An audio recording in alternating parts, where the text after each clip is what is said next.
My video will show you how I made like this dream sort of sound effect for this track I was mixing down for this artist. So here we go. So first thing first, I'm gonna show you what the track sounds like with the voice or with the vocal effect on there.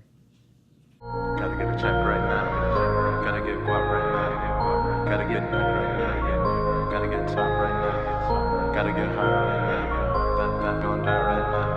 She look me on my eyes right now. I can even lie right now. Alright, so that was it. If you couldn't tell what the effect was, I'm gonna talk in it for a second so you can hear it. Hello? Hello?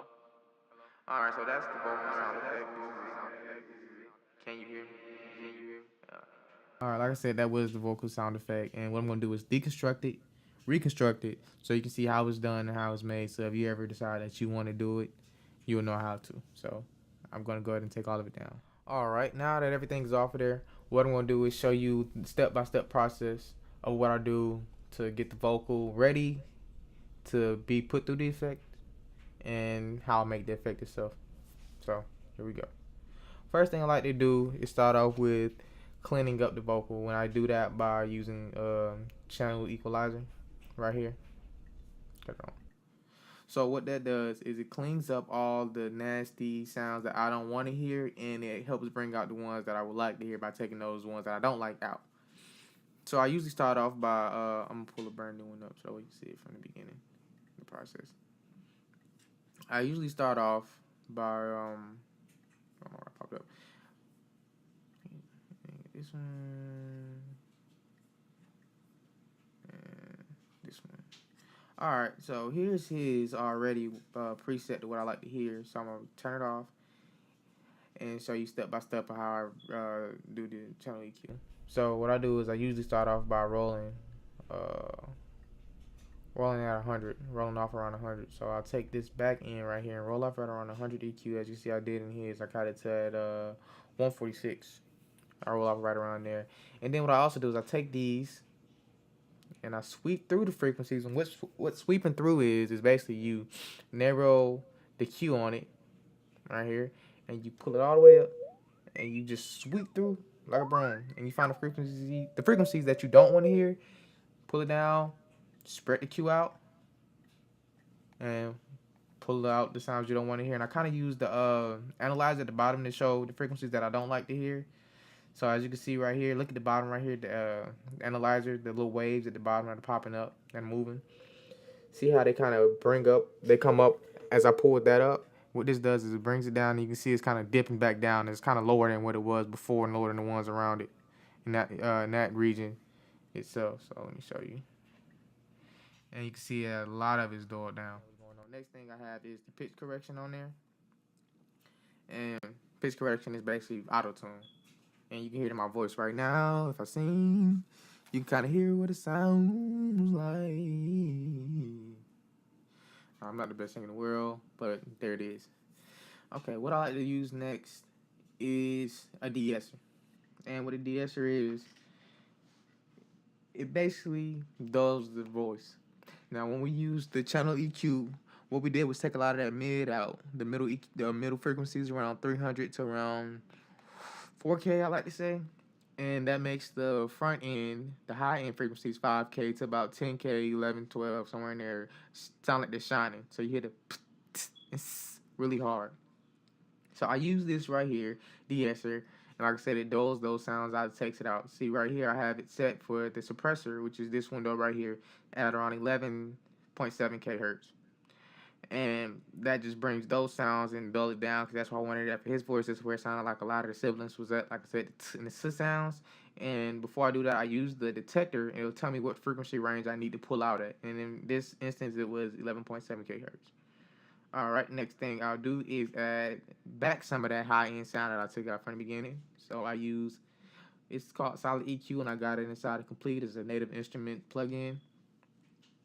And right here I have it at about 10.7K hertz. So it's about about 100 hertz, 100 hertz less, excuse me, from where I pulled out at.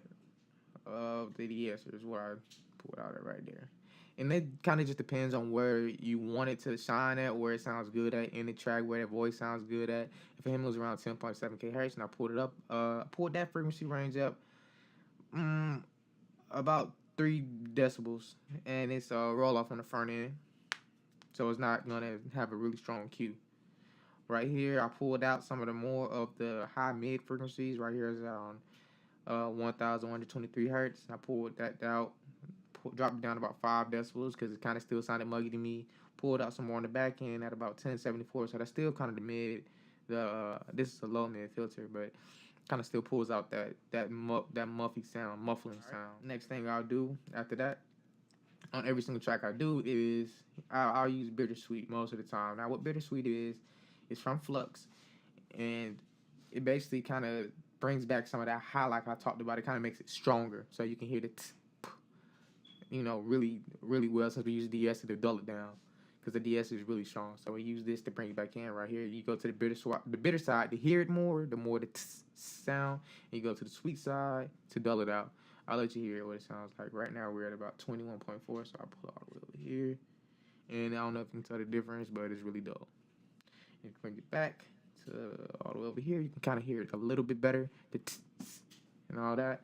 So I'll pull it back down to about right. But for this voice right here, since I wanted it to be like kind of like a dream state effect, I use the high pass.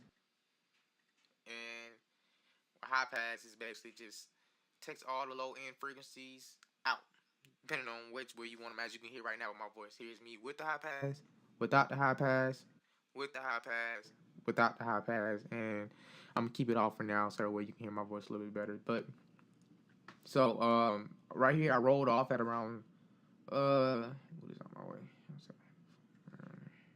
Rolled off at around 3.1K, but I used the little grabber thing right here at around 768K. So this is basically like rolling off like we did in the channel EQ at around 146. It just pulls more of that back end off with the high pass filter. Alright, so it's kind of like a stronger one of these, except that you can use it in a more narrow area. So not narrow area, but more, it's more stronger than the channel EQ itself. Alright, so next thing I would use in this situation is a low pass filter, which is the opposite of a high pass. Instead of cutting out the low end, it'll keep in the low end and cut out the high end.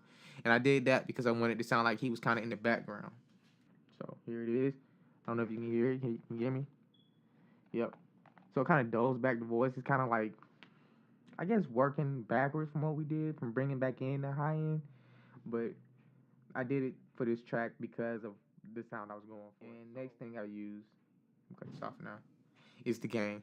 Because since I had the low pass on it kind of made the track quiet. Because a lot of the sounds that you want to hear in a voice are more on the high end, especially for like songs, especially like hip hop and pop. You want more of the high end to pop out at you. So I use gain, and what gain is, it basically just turns up the volume. So I turn it to up 8.2 decibel. You can hear the difference. Can you hear the difference? Yes, you can. Yes, you can. All right. So I'm gonna keep it on because it makes me louder. Actually, no, I'm gonna take it off. All right, and that's how that works. Now the next thing I did was I used buses. So I'm gonna show you each one of those buses individual and cut them on individually. All right. So what I have right now, I'm gonna show you the first bus, which is bus 2. See which one that is. That's the reverb bus. So boop boop boop boop boop boop. And then here we are at reverb. So first thing first, I use Silververb, which is one of the plug-in reverbs that comes with Logic already. I have it turned up. Wet 89%.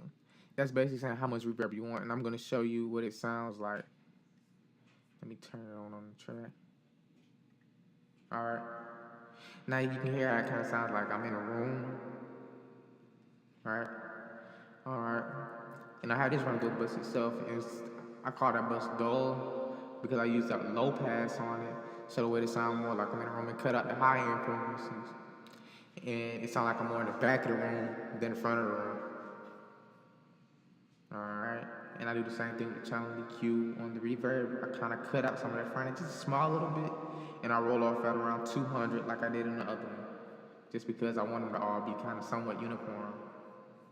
Alright, next bus I use is my echo.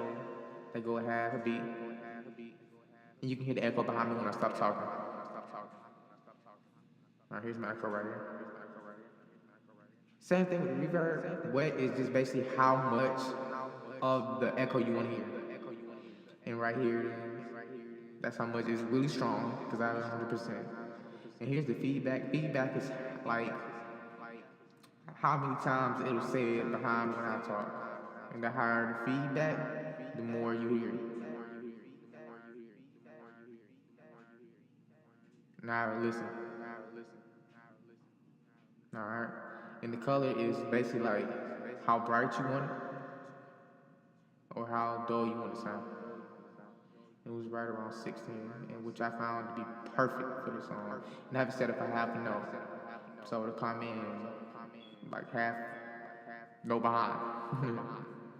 Alright, next is I had another echo in there, which was the 1/4 quarter note echo. So it's just more echo to go behind, just to make it sound like it's more in the room. Bigger area, way bigger area. And the last one I use is the reverse, which is the effect you heard. And here it is right here. Here's that actual track itself. And all I did for this is just basically hit the reverb button. Hello? It's a reverb itself. But when you reverse, it reverses your reverb. And that's how you get that sound. So now you get to hear it with the track. Gotta get a check right now. Gotta get guap right now. Gotta get neck right now. Gotta get top right now. Gotta get high right now. That gon' die right now. She leave me on my ass right now. I can even lie right now. That bitch about to fuck right now. Yeah. Around lose her life right now. Yeah. It's going down right now. Yeah. In a party time right now. Yeah. That bitch too bad like how. Oh God, oh my, oh wow. I got too much style. So much drip that I think she might drown. Bad bit my line. Now I call